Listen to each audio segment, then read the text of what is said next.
Hi, Louise Singleton here. Today I'm going to be showing you how I created the texture in this poppy picture using iron filings, a magnet and some epoxy resin. It's very easy, extremely fun and so effective. Enjoy the video and please leave me a comment if you have any questions or thoughts about this process.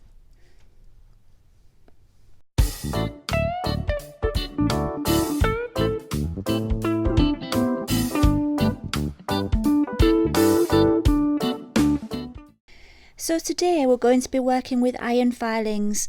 Now these could be quite harmful if you got them in your eyes or if you breathed them in. So please wear goggles and a safety mask, and of course your gloves because you're going to be using resin.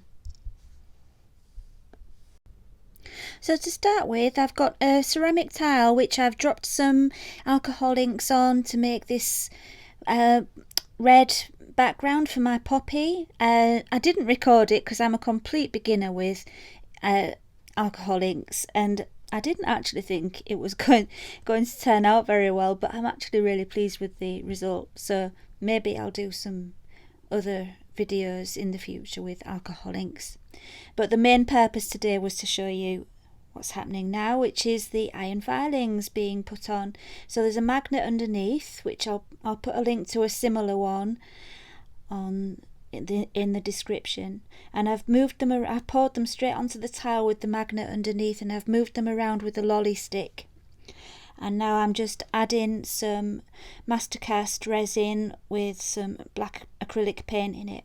The reason I've done it this way around was because I wanted to check that I had enough iron filings to get the effect I wanted. So I put them on first and then mixed the resin into it. You could, if you wanted, mix the resin and the iron filings in a pot and then pour that on and move it around, but I decided to mix mine on the tile.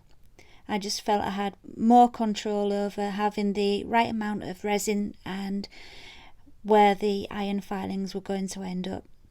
But you could do it either way. It's your choice. I'm mixing around the iron filings in the resin really well because I want every last little piece of the iron filings to be coated in the resin, because I don't want this to rust at the end when it's finished. I don't want any iron exposed to air or water, so I'm completely covering it. And once it's covered, I can start to manipulate it with the lolly stick to get the position exactly as I want it. And that magnet underneath is just keeping it all in place and pulling it into shape. It really is good fun to work with.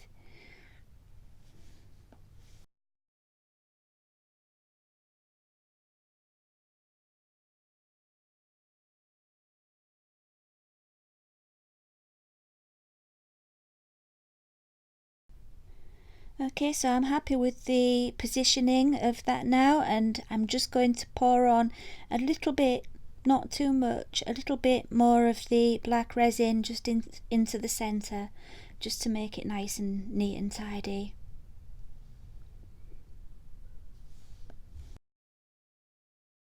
So you see how easy that was? Very quick, very easy. Don't forget, if you're going to pick the tile up, take the magnet with it, because if you took the magnet off now it would all just collapse. So you need to leave the magnet on even whilst it's curing. Don't take it off. I just love watching the iron filings dancing about. Like magic. And there we go. Doesn't it look amazing? When it cures, it does collapse a little. Well, I say collapse, it does go down a little bit. You'll see in a second. It doesn't quite keep that exact structure, but it will still look fantastic. So here I'm just putting some Vaseline on the back. Well, actually it's not Vaseline, it's just petroleum jelly, same thing really, just to protect it from the drips. You can just do masking tape if you wanted to. And now I'm pouring on some clear resin over the cured bit that I'd done before. Well, it's not quite fully cured, but it's you can touch it, so it's ready for another layer. And I'm being really thorough, making sure the resin's really getting into all the little bits. And now I'm blowing it with the heat gun to get rid of the bubbles, but also to make it a little bit runnier so it can really move around through all the little cracks and holes really easily. Like I said before, I don't want any iron exposed to air, otherwise we will get rust.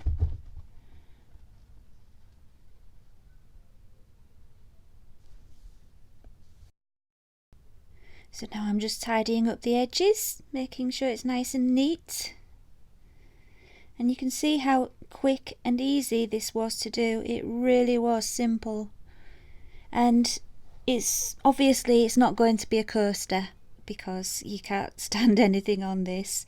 But I just wanted to demonstrate this technique to you, and I know as artists your minds will already be going round, oh, how else can I use this? I wonder if I could make a painting on a canvas and have lots of flowers and have these on with smaller magnets, or maybe I could make a geode with this in the centre. There's so many different things you can do, ways to explore it, and I'm currently exploring so many different ways of using it. I will be bringing out a couple more videos with different ways of using the iron filings. I have already found some things where it doesn't work, and that's all part of the process. I think it's very important to find out what doesn't work and what does work. And here we are, I'm just taking the drips off the back. See how easy they came off with the petroleum jelly on the back. It's always nice and easy when you do that. Giving it a shine. And you can see, like I said, you've still got that texture that we had before, but it's just not quite as defined as it was before the resin went on. But I still think it's absolutely fantastic. And when you touch it, it's strong. It's not going to be breaking. It will catch on things, and it is quite sharp. So, if I wouldn't have it left out anywhere where children are going to touch it, I would have it maybe mounted in a frame as a picture. Or if you would like to use it as a coaster, you could use a barrier, make a barrier around the edges with tape and fill it up so that you've got a flat surface, and you could use it as a coaster. So you do need to bear all these things in mind because there are some sharp areas. So there you have it, a nice quick blast of inspiration for you. I really hope you enjoyed it. If you did, please click subscribe, please leave me a comment, and please like it. Then I know, and I'll be able to make you some more.